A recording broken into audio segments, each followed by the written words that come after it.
Bersyukur karena hari ini kita masih boleh kembali sama-sama belajar firman Tuhan. Kita percaya ada sesuatu yang Tuhan akan sampaikan buat setiap kita.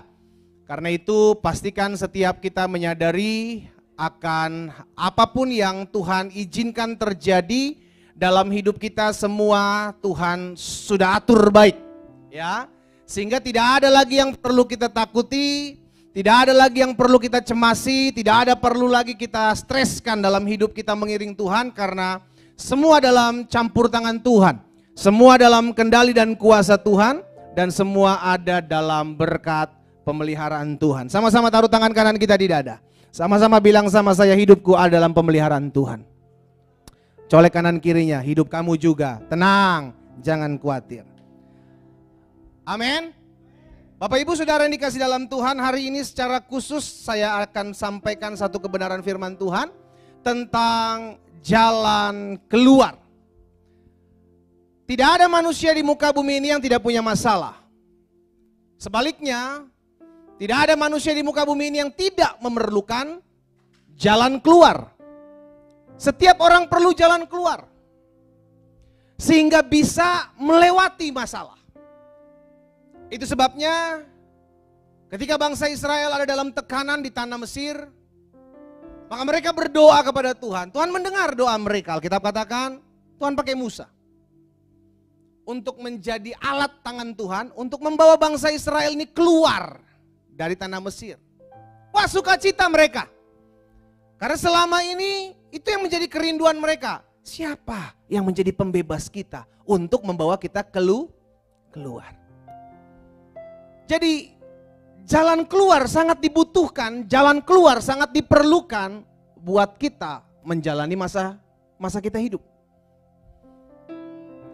Kenapa banyak rumah tangga bercerai? Karena merasa pendeta sudah tidak ada lagi jalan keluar. Sehingga satu-satunya jalan keluar adalah pisah. Itu bukan jalan keluar. Nanti saya akan bahas sama-sama tentang hal ini, Bapak Ibu Saudara dikasih dalam Tuhan, ya. Tapi yang saya inginkan agar setiap kita jemaat Tuhan sadar betul bahwa Tuhan adalah jalan keluar itu sendiri buat kita. Kita harus menyadari itu supaya kita nggak cari jalan keluar di luar Tuhan. Karena Tuhan itulah pribadi jalan keluar kita sendiri. Apapun masalah kita, apapun pergumulan kita, Tuhan jalan keluarnya. Kalau apapun makanannya, minumnya tetap. Saya nggak di-endorse, makanya saya nggak sebutin namanya. Tapi apapun masalahmu, apapun pergumulanmu, tetap engkau perlu jalan keluar. Ya. Sehingga setiap kita ketika kita menyadari Tuhan, aku butuh jalan keluar, dan engkau datang sama Tuhan, engkau temukan jalan keluar, engkau bisa keluar melewati masalah itu. Nah, kuncinya adalah menyadari bahwa saya punya jalan keluar ini. Kuncinya adalah menyadari bahwa saya memiliki jalan keluar ini. Karena kalau orang tidak menyadari bahwa dia punya jalan keluar, maka dia akan create, dia akan menciptakan jalan keluar itu sendiri. Dan seringkali yang manusia buat bukan jalan keluar, tetapi jalan menuju kepada kesesatan. Jalan menuju kepada masalah. Karena dia berpikir, oh saya bisa kok menyediakan jalan keluar. Pada kenyataan tidak bisa, manusia tidak bisa menyediakan jalan keluar, saudaraku. Yang bisa menyediakan jalan keluar hanya Tuhan. Kita lihat sama-sama dalam 1 Korintus pasal 10. 1 Korintus pasal 10 ayat yang ke-13. Kita perhatikan sama-sama. Pencobaan-pencobaan yang kamu alami ialah pencobaan-pencobaan luar biasa. Colek kanan kirinya, biasa bos, tenang, jangan stres. Betul? Biasa atau luar biasa? Tapi seringkali kita bilang masalah kita berat atau enggak? Wah, masalah saya luar biasa pak, melebihi kebesaran Tuhan saya. Oh, dikepret lu sama malaikat. Masalahmu tidak lebih besar dari Tuhanmu, saudaraku. Engkau punya Tuhan lebih besar daripada masalahmu. Makanya Alkitab mencatat masalahmu, percobaan, masalah, pergumulan itu biasa. Karena yang luar biasa hanya patut disandangkan kepada Allah, kepada Tuhan. Jadi kalau Alkitab bilang pencobaan yang kamu alami ialah pencobaan biasa, berarti itu yang betul.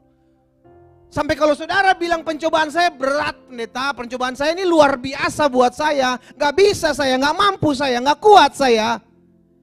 Itu elunya baper. Karena gak mungkin firman Tuhan ini benar. Kalau engkau merasakan pencobaanmu sudah lebih besar dari kekuatanmu. Yang saya tahu firman Tuhanlah yang benar, kitanya yang salah. Kita nggak bisa bilang masalah saya lebih besar, kita cuma bisa bilang sesuai dengan firman Tuhan. Firman Tuhan katakan pencobaan ini adalah pencobaan biasa. Berarti saya sebagai manusia biasa, saya bisa menghadapinya. Coba lihat kanan kiri Bapak Ibu, jangan ngomong, lihat aja. Jangan ngomong, lihat, jangan lihat saya, kan saya udah bilang lihat kanan kiri Bapak Ibu. Lihat dia manusia super atau manusia biasa? Hah? Manusia biasa kan? Manusia biasa kan? Karena memang pencobaannya pencobaan biasa. Bukan pencobaan super. Karena kita bukan manusia super. Kita manusia biasa. Sehingga kalau kita menghadapi masalah ini kita juga bisa bilang, oh sesuai dengan saya manusia biasa, maka pencobaan pun akan pencobaan biasa. Selanjutnya dikatakan, yang tidak melebihi kekuatan manusia. Jadi nggak akan pernah lewat kapasitas kita, kemampuan kita, kesanggupan kita, nggak akan pernah keluar dari limit itu. Ketahuilah ini yang menjadi kebenaran. Gak akan ada masalah yang terlalu besar yang sampai engkau tidak bisa menanggungnya. Gak ada.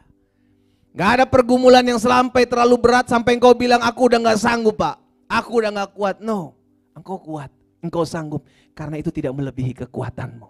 Semua cuman ada di mindset.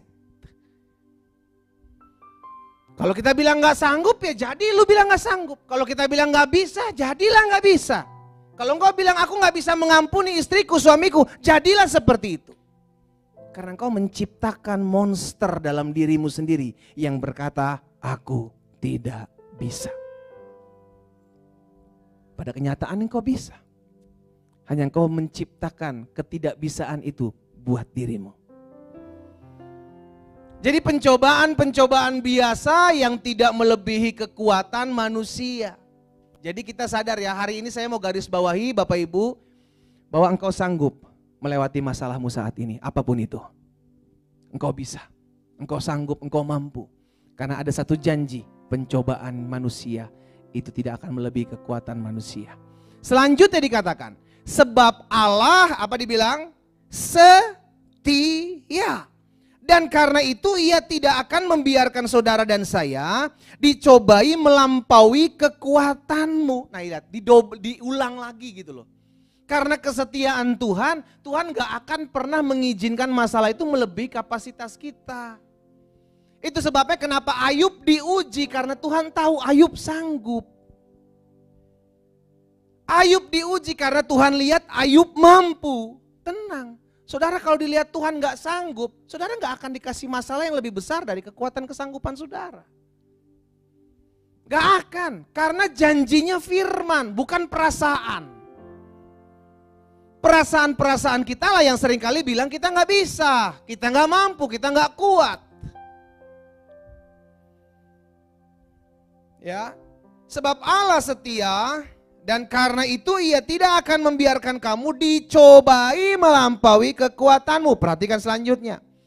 Pada waktu kamu dicobai, ia akan memberikan kepadamu. Dahsyat. Pastikan dalam hidup ini engkau tahu bahwa setiap masalah selalu ada jalan keluar. Karena itu satu paket. Selalu ada jalan keluar setiap kali engkau ada masalah. Selalu ada jalan keluar setiap kali engkau bergumul tentang sesuatu. Selalu ada jalan keluar ketika engkau tertekan, tertindas sesuatu. Selalu ada jalan keluar. Selalu. Kenapa saya bilang begitu? Berdasarkan firman. Jangan berdasarkan perasaan-perasaan, pengalaman-pengalaman kita. Jangan, berdasarkan firman. Apa yang firman Tuhan katakan tentang masalah ini? Apa yang firman Tuhan katakan tentang pergumulan ini? Bahwa pencobaan tidak akan melebihi kekuatanku, dan ketika aku dicobai, Tuhan akan memberikan kepadaku jalan keluar. Sehingga apa saudara? Kamu dapat menanggungnya. Orang kuat bukanlah orang yang tidak menghadapi masalah. Orang kuat bukanlah orang yang tidak punya masalah. Orang yang kuat adalah orang yang sekalipun dia punya masalah, dia tahu selalu ada jalan keluar.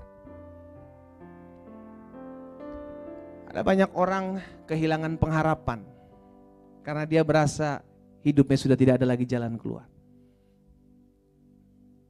Bahkan kalau orang udah merasa hidupnya gak punya jalan keluar dan kerasukan setan otaknya, dia akan bilang, udah buat apa lagi saya hidup, Pak?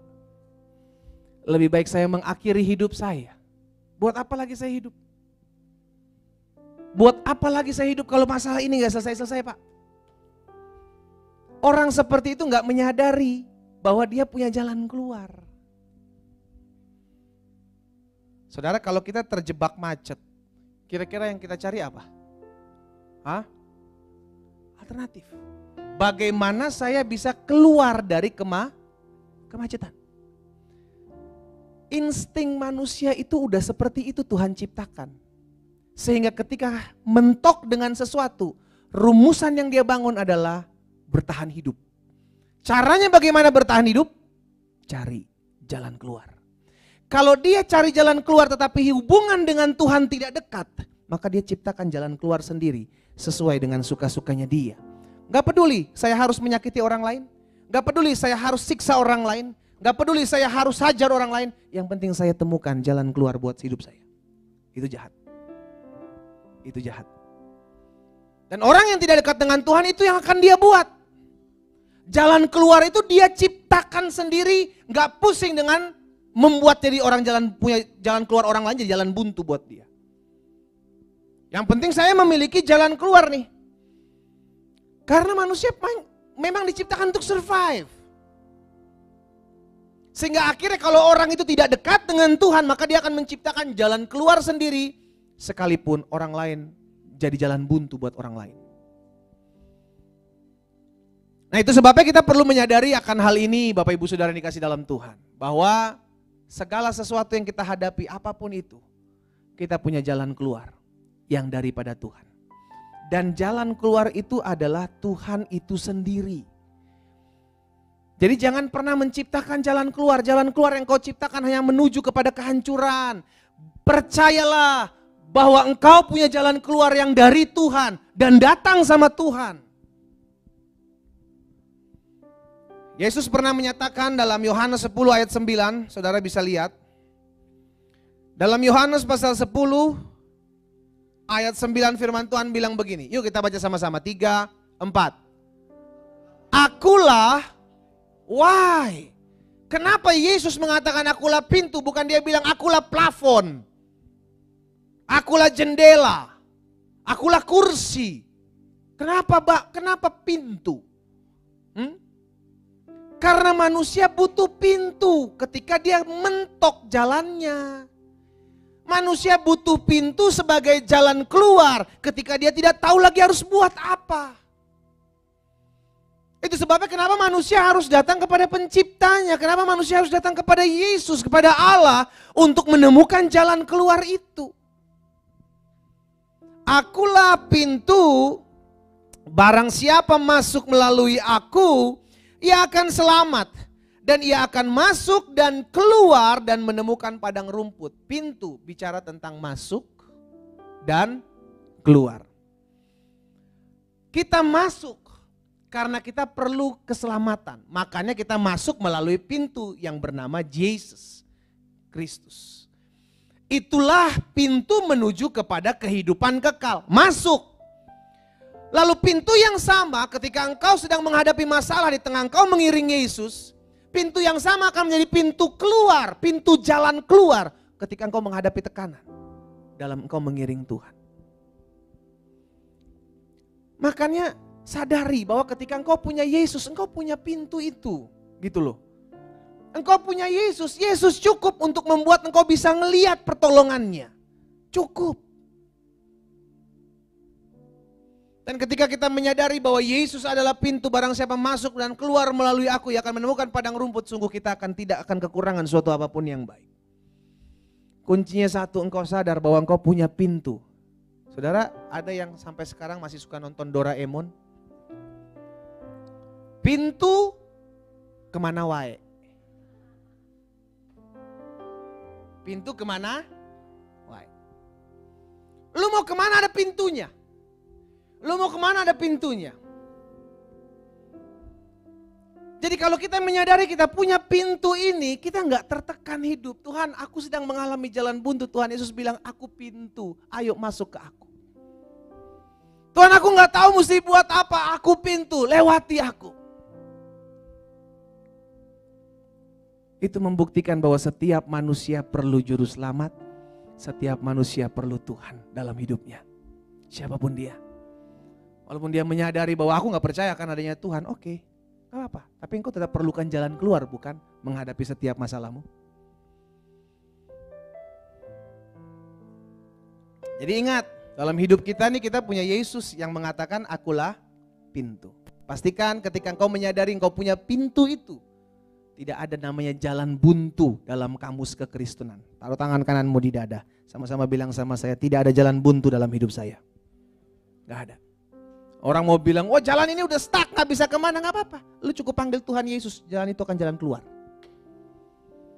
Gak ada jalan buntu dalam kekristenan. Saya teramat yakin dan teramat percaya dalam kita mengikuti Yesus selalu ada way out. Selalu ada jalan keluar. Imamat 26 ayat 13. Imamat pasal 26 ayat 13 firman Tuhan bilang begini, akulah Tuhan Allahmu yang membawa kamu apa? Keluar dari tanah Mesir, supaya kamu jangan lagi menjadi budak mereka. Ini kerinduan bangsa Israel pada saat mereka tertekan sebagai seorang budak. Mereka butuh satu pribadi yang bisa membawa mereka keluar. Tuhan bilang, akulah Tuhan Allahmu yang membawa kamu keluar. Sadar, kalau kita perlu Tuhan dalam hari-hari hidup kita, jangan merasa aku bisa nih Pak, tanpa Tuhan aku sanggup. No. Jangan tunggu sampai hancur dulu hidupmu, jangan tunggu sampai berantakan dulu hidupmu baru kau cari Tuhan. Ingat, kita perlu jalan keluar. Jalan keluar tuh udah ada di depan kita, tapi kita nggak mau lewat. Kita nggak mau masuki ke sana, kita cuma tunggu, kita bilang Tuhan mana jalan keluar, mana jalan keluar.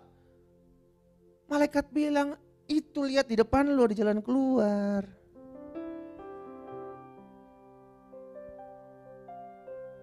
Jangan pernah buat jalan keluar sendiri. Saudara, ketika bangsa Israel dalam pemimpinan Musa, Yosua, mereka masuk dalam satu keadaan yang rumit. Kenapa?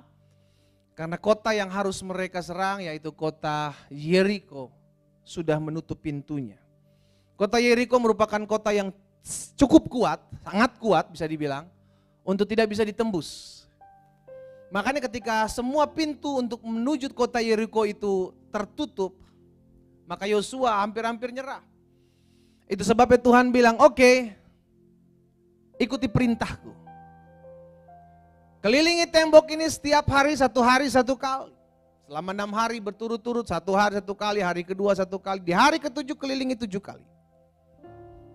Apa yang terjadi? Maka tembok itu runtuh. Ketika Yosua bersama dengan bangsa Israel tidak tahu lagi harus mau buat apa karena tembok tertutup, maka mereka taat. Mereka tahu bersama Allah selalu ada pintu yang terbuka. Maka apa yang terjadi? Roboh bos, roboh. Bukan cuma satu bata yang kepatak-petak, bukan. Roboh. Dan mereka masuk. Itu membuktikan tidak ada tembok. Tidak ada masalah, tidak ada tantangan hidup yang tidak bisa ditembus ketika engkau percaya berjalan bersama Tuhan. Jadi gini loh, mulai taruh dalam pikiran kita bahwa dalam saya mengikut Tuhan, dalam saya mengiring Tuhan tidak ada kata mustahil. Kamus mustahil itu harus dihilangkan dalam hidupmu. Kata mustahil itu harus dihilangkan dalam perbendaharaan kata orang percaya. Kenapa? Karena Tuhan sendiri bilang bagi Allah tidak ada perkara yang mustahil. Masa kita yang bukan Tuhan bilang, oh ini mustahil untuk rumah tangga saya pulih. Ini mustahil untuk saya diangkat, dipromosikan. Ini mustahil kalau suami saya bisa dijamah Tuhan. Ini mustahil kalau anak-anak saya bisa bertobat. Engkau yang meng-create ketidakmungkinan itu. Tuhan bilang, aku mau buka sesuatu buat hidupmu. Tapi engkau bilang, aku tidak sanggup. Ya udah, sesuai dengan imanmu jadi padamu. Makanya jangan mengkotak-kotakan Tuhan, jangan membatasi Tuhan dengan otak kita yang segede bapau doang ini Bapak Ibu. Gak nyampe, gak bisa. Jalan Tuhan tidak terselami seperti tingginya langit dari bumi, demikian tinggilah jalanku dari jalanmu. Jangan membatasi kuasa Tuhan. Ingat, selama aku punya Tuhan Yesus selalu ada pintu yang bisa aku keluar dalamnya. Gak ada kata yang mustahil. Kata mustahil itu hanya engkau ciptakan sendiri. Dan semua kembali kepada kita. Elia di masa-masa kelaparan pun demikian. Mungkin dia berpikir, saya sebagai hamba Allah, bagaimana saya bisa masuk di dalam masa-masa kelaparan, masa-masa kekeringan gini. Tapi Tuhan pelihara Elia. Demikian pula janda di Sarfat. Alkitab mencatat dia adalah seorang janda dari seorang imam. Seorang hamba Tuhan. Tapi dia masuk dalam masalah itu, masalah kekeringan, masalah kelaparan. Tapi Tuhan pelihara, dengan Tuhan mengirimkan Elia ke sana. Jadi jangan pernah bilang, aduh dalam ikut Tuhan kok sama ya, kayaknya jalan buntu masih ada ya. Dalam saya mengikut Tuhan kok masih ada kesusahan, masih ada penderitaan ya. Nanti kita akan belajar sampai sana, kenapa ada masalah ini, kenapa harus ada jalan keluar ini. Oke, yang perlu kita ketahui sekarang tentang jalan keluar. Yang pertama, jalan keluar bertujuan agar kita dapat menanggung setiap masalah, menanggung setiap beban, bukan untuk menghilangkan masalahmu. Saya ulangi sekali lagi, jalan keluar yang Tuhan buat dalam hidup saudara dan saya bukan untuk meniadakan masalah, tetapi untuk kita bisa menanggung masalah. Bedakan mana meniadakan dengan mana melewati. Bedakan mana Tuhan singkirkan masalah itu, atau mana Tuhan izinkan dan tetap taruh di depanmu, tapi Tuhan berikan kau kesanggupan untuk melewatinya. Sadrak, Mesak, Abednego. 3 hamba Tuhan yang memiliki iman yang teguh. Untuk tetap tidak menyembah patung dewa yang didirikan raja pada saat itu. Apa yang terjadi? Seakan-akan tidak ada pertolongan Tuhan. Mereka sampai saat itu tetap dilemparkan ke dalam dapur api. Yang Alkitab katakan panasnya dipanaskan naik 7 kali lipat.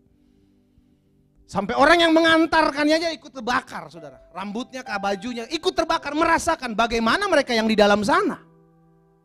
Bayangkan, tapi apa yang terjadi? Di dalam sana Tuhan jaga mereka bertiga. Ini yang saya bilang, terkadang dapur api kita, masalah kita tetap ada. Tapi Tuhan biarkan kita melewatinya dan Tuhan berikan kita kemampuan supaya kita lewat. Itulah fungsi jalan keluar. Kita lihat kembali sama-sama dalam tadi pembacaan 1 Korintus 10 ayat 13 bilang begini. Pencobaan yang kamu alami, pencobaan biasa, tidak melebihi kekuatan manusia, sebab Allah setia, karena itu Ia tidak akan membiarkan kamu dicobai melampaui kekuatanmu. Lihat selanjutnya. Pada waktu saudara dan saya diizinkan ada masalah, Tuhan memberikan kepada saudara dan saya jalan keluar. Untuk apa? Supaya sehingga kamu dapat menanggung. Menanggungnya itu berarti kita hadapi enggak? Menanggungnya itu berarti kita mesti jalani enggak? Ya, hadapi masalahmu. Engkau tidak bisa menghilangkan masalahmu, karena masalahmu itu membentuk dirimu jadi engkau sekarang. Kalau engkau pas, engkau lewati masalahmu itu, engkau bilang Tuhan angkat masalahku, hilangkan dari perjalanan, engkau tidak akan bertumbuh. Engkau tidak akan bertumbuh. Karena masalah itu baik buat kita jadi kuat. Masalah kita itu baik buat kita jadi tambah percaya sama Tuhan. Jadi Tuhan gak hilangkan masalahmu. No. Tuhan tetap biarkan batu itu ada di depanmu. Tuhan tetap biarkan pergumulan itu tetap ada di depanmu. Namun Tuhan berikan jalan keluar supaya engkau bisa melewatinya. Jadi melewati. Bukan dihilangkan. Jadi mulai berdoa ya, jangan Tuhan angkat masalahku, tiadakan masalahku. Jangan. Gak bisa. Masalah itu tetap bagianmu, porsimu untuk engkau tanggung. Sehingga ketika engkau menanggung beban itu, engkau percaya engkau bisa melewati, Tuhan sediakan jalan keluar dan engkau lewat masalah itu. Engkau keluar sebagai seorang pemenang. Masalah engkau hadapi? Yes, bukan ditiadakan, masalah tetap ada. Sama ketika saudara masuk dalam jenjang sekolah. Saudara nggak mungkin dari TK atau SD lah udah mulai ngerti. Saudara request sama orang tua bilang, saya request langsung masuk ke perguruan tinggi. Gak bisa, harus lewati namanya tingkat SD, SMP, SMA, baru masuk perguruan tinggi. Gak bisa engkau lewati skip itu, karena kemampuanmu belum sampai di perguruan tinggi. Bagaimana kemampuanmu bisa sampai di perguruan tinggi? Lewati tingkat fase SD, SMP, SMA itu, baru engkau masuk dalam pemikiran orang yang sekolah kuliah. Jadi saudara yang dikasih dalam Tuhan, setiap masalah dalam hidup kita ini adalah pembentukan. Jadi jalan keluar itu bukan untuk meniadakan masalahmu, tapi jalan keluar itu untuk memampukan engkau menanggung masalah itu. Jadi bedakan mana meniadakan, mana melewati. Mana meniadakan, mana melalui. Karena Alkitab bilang kamu dapat menanggungnya. Ada banyak dari anak-anak Tuhan udah merasa gak kuat lagi menanggung masalah. Ada banyak anak-anak Tuhan merasa udah gak sanggup lagi menanggung masalah. Kenapa? Karena dia berpikir tidak ada jalan keluar. Mulai taruh di konsep ini dalam pikiran kita. Ada masalah, saya harus hadapi. Jangan lari dari masalah, jangan. Engkau gak akan pernah bertumbuh. Daud harus mengalami Saul untuk menjadi raja yang sabar. Daud ketika diurapi oleh Samuel untuk menjadi raja, Saul bisa aja dia tuh angkat, Tuhan langsung balik, langsung pergi. Tapi Tuhan taruh tetap Saul di sana untuk memproses Daud. Istri-istri, suamimu adalah orang yang Tuhan taruh untuk memproses hidupmu. Suami-suami, istrimu adalah orang yang Tuhan taruh untuk memproses hidupmu. Jadi jangan bilang, Pak angkat Pak, ganti yang baru. Gak bisa. Itu lu harus hadapi. Lu yang pilih dia. Lu yang tahu dia seperti apa kekurangannya. Hadapi. Dia adalah prosesmu. Dia adalah pembentukanmu. Makanya Alkitab bilang besi menajamkan besi, manusia menajamkan sesamanya. Hadapi proses itu. Jangan skip. Engkau gak akan menjadi orang yang bertumbuh kalau engkau skip masalahmu. Jalani, lewati. Maka engkau akan melihat satu persatu Tuhan akan tuntun. Engkau menjadi pribadi yang lebih dewasa, pribadi yang lebih bertumbuh, pribadi yang lebih mengandalkan Tuhan, pribadi yang lebih mengasihi Tuhan. Karena engkau lewati masalah itu, bukan meniadakan masalah itu. Jadi ingat, masalah harus dihadapi. Sama-sama bilang sama saya, masalah harus saya hadapi. Yang kedua, yang perlu kita ketahui tentang jalan keluar yang berasal daripada Tuhan. Yang pertama, jalan keluar ini bertujuan agar kita dapat menanggung setiap masalah dan bukan untuk menghilangkan atau meniadakan masalah tersebut. Yang kedua, jalan keluar ini dilandasi oleh karena kesetiaan Tuhan, bukan karena kesanggupan ataupun kehebatan kita. No, bukan. Jadi jalan keluar ini dilandasi atau didasari oleh karena Tuhan mengasihi saya. Jalan keluar ini dilandasi oleh karena kasih setia Tuhan dalam hidup saya. Maka Tuhan sediakan kepada saya sebuah way out, sebuah jalan keluar buat saya. Supaya saya dapat menanggungnya. Sehingga akhirnya kita menyadari, oh jalan keluar ini bukan karena saya yang menciptakan, bukan. Tetapi karena kasih setia Tuhan dalam hidup saudara dan saya, maka Tuhan berikan jalan keluar itu buat saudara dan saya. Makanya di dalam 1 Korintus 10 ayat 13 tadi, Alkitab bilang begini, sebab Allah setia dan karena itu ia tidak akan membiarkan kamu dicobai melampaui kekuatanmu. Itu berdasarkan karena kasih setia Tuhan, bukan karena perbuatan baik kita. Bukan karena, oh saya udah melayani loh, Saya udah memberikan yang terbaik, saya udah jadi istri yang baik, saya udah jadi suami yang baik, saya udah jadi anak-anak orang tua yang baik. Maka berdasarkan hal itu Tuhan berhak memberikan saya jalan keluar. No. Jalan keluar yang Tuhan sediakan berdasarkan kasih setianya. Dan kalau kita berdasarkan kasih setia manusia terhadap kita, kita berharap jalan keluar, manusia bisa berubah. Hari ini dia janjikan jalan keluar buat hidupmu. Besok dia buat jalan buntu dalam hidupmu. Tapi karena kasih setia Tuhan, dia selalu menyediakan jalan keluar. Makanya kita bersyukur, kita perlu betul menyadari bahwa hidupku karena kasih setia Tuhan. Ratapan pasal yang ketiga, Ratapan pasalnya yang ketiga ayat yang ke-21 dan 20 sampai dengan 23. Perhatikan di sana. Ratapan 3 ayat 21 dan sampai 23 bilang begini. Tetapi hal-hal inilah yang kuperhatikan. Perhatikan. Oleh sebab itu aku akan berharap tak berkesudahan kasih setia Tuhan, tak habis-habisnya rahmatnya, selalu baru tiap pagi, besar kesetiaanmu. Jadi hidup kita itu bergantung sama kasih setia Tuhan, jangan kasih setia manusia. Kalau kasih setia manusia dikasih baru setia, itu kasih setia manusia. Kalau kasih setia Tuhan, perbuatan baikmu tidak memampukan kasih setia Tuhan untuk tetap berlaku dalam hidupmu karena memang berdasarkan kasih, bukan perbuatan baik kita. Orang yang menyadari setiap hari perlu berjalan dalam kasih setia Tuhan, dia akan selalu berdoa. Dia akan selalu mengandalkan Tuhan. Karena menyadari Tuhan, di luar Tuhan aku gak bisa buat apa-apa. Tuhan di luar Tuhan aku gak mampu. Tuhan di luar sana banyak serigala-serigala berbulu domba. Aku tidak bisa membedakan mana serigala, mana domba karena semua sama. Tapi ketika engkau berjalan dalam kasih setia Tuhan, maka engkau akan melihat dan engkau akan bisa membedakan bagaimana Tuhan menuntunmu bertemu dengan orang-orang yang tepat. Tuhan akan mengarahkan hidupmu berjalan sesuai dengan apa yang menjadi rencana Tuhan, bukan rencanamu.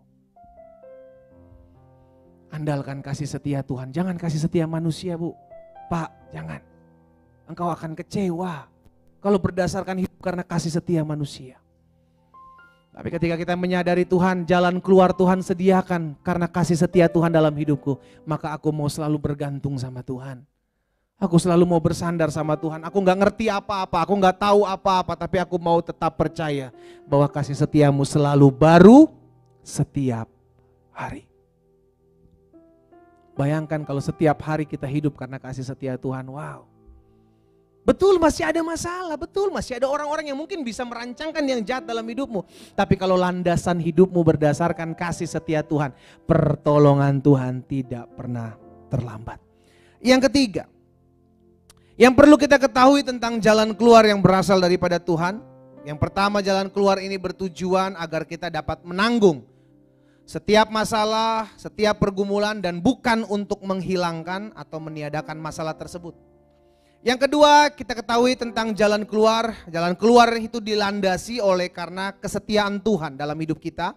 Bukan karena kesanggupan ataupun kehebatan kita. Jadi jangan pernah bilang saya harus buat jalan keluar sendiri. No, kalau engkau tahu engkau perlu jalan keluar, datang kepada pintu. Yang menjanjikan itu adalah pintu adalah Yesus. Akulah pintu. Jadi datang sama pintu. Karena pintulah yang menjamin akan adanya jalan keluar. Datang sama pintu yang memang udah jelas-jelas yang ngomong adalah Yesus. Akulah pintu. Yang ketiga yang perlu kita ketahui tentang jalan keluar. Jalan keluar menjadikan kita anak-anak Tuhan itu hidup dalam pengharapan. Ya, selalu saya bilang begini, orang kalau kehilangan pengharapan, maka sejatinya orang itu sudah mati sebelum dia mati. Karena dia udah kehilangan pengharapan, dia hidup seperti orang mati. Karena apa? No hope, gak ada pengharapan. Saya mau berharap apa, Pak? Ini gak ada mentok, ini sudah gak ada jalan keluar, ini gak bisa diandalkan, itu gak bisa diharapkan. Apalagi yang saya mau buat apa lagi saya hidup? Main lalu ayunan pakai leher. Karena beranggapan udah gak ada jalan keluar. Gak ada pengharapan. Orang tidak tahu akan adanya jalan keluar. Dia berharap pada harapan yang palsu. Kenapa Kalau misalnya ada penggerbekan, polisi datang, tiba-tiba polisi bilang jangan bergerak.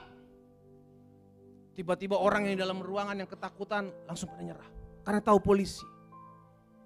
Kenapa mereka menyerah? Iya Pak, jangan tembak, saya menyerah. Kenapa menyerah? Bukan karena takut pistol, bukan. Karena nggak ada jalan keluar. Kalau di belakangnya ada tembok yang bisa nyebrang, pintu yang bisa kebuka, nggak ada yang nyerah, lari semua ke sana. Betul? Kalau ada jalan keluar nggak ada yang nyerah, sama hidup kita pun begitu. Kita nggak akan pernah menyerah kalau kita tahu kita punya jalan keluar dalam setiap masalah.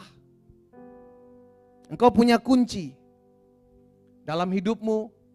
Kunci itu dapat membuka setiap pintu-pintu yang tertutup.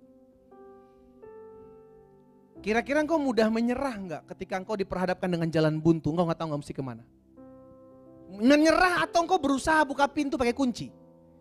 Karena kunci ini bisa berlaku kepada semua pintu. Contoh, sehingga ketika engkau ketemu dengan jalan buntu tapi di sebelah situ ada pintu, engkau tidak akan nyerah di situ. Engkau akan masuk ke pintu itu karena engkau punya kunci itu.